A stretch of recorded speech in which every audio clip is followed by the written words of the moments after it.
I want to talk to you today about disappointment because I think that we all have to grapple with disappointment from time to time. The problem with disappointment is that disappointment also, if you don't understand it, can turn so ugly so fast.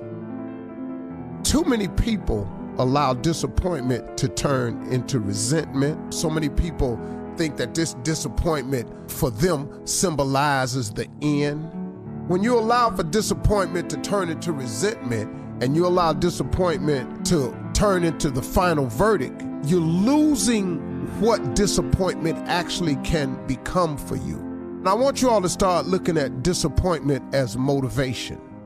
How many times have you been faced with something that was disappointing? Let's say you go in to get a job and you're on your last interview, and I have been in this position, man. I was trying to get an insurance job one time years ago, and I went in and I had gone through about 3 or 4 interviews. I was at my final interview, and I said, man, I'm about to get this job, man. Get my little family together, I'll be all right. And got to that interview, and they told me no. That disappointment for me was gut-wrenching. I actually got in my car, my little 72 Chevy, and I was driving off, man, and tears was in my eyes when I got up on the freeway and I drove back and I looked back over at that big building with that big powerful name on it.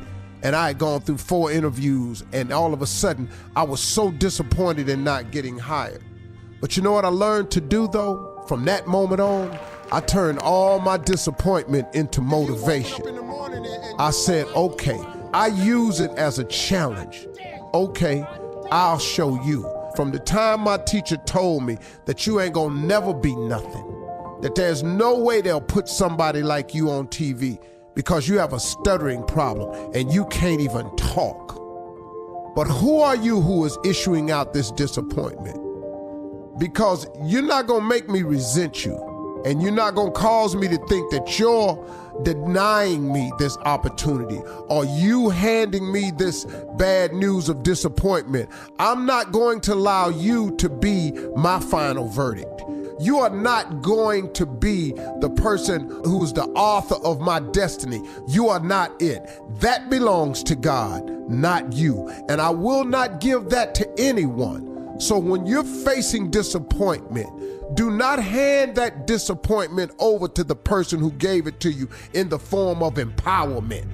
Do not allow them to control your destiny that causes you to go into such resentment that you become bitter, that all of a sudden now all you think about is that. You don't have to do that. They are not the author of your future.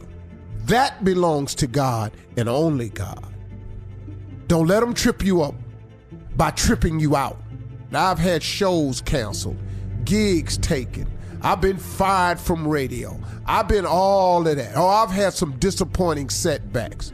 And I just quietly say to myself, you ain't my God. You who think you have the power by telling me no, by turning me down, by refusing me, by voting against me, by telling me that I don't have what it takes. No. It's just because you don't know. Because you don't know what God really has for me. And that ain't your fault. So why bear resentment for these people? Because they are not the author of your destiny. And don't you dare give them that. You take that disappointment and you use it as the motivation. I feel sorry for people who tell me no, because you know what I know? I know they just don't know. And I end up somehow, through God's grace and mercy, showing them all. Keep the right attitude, y'all. God got something for you through all your disappointment.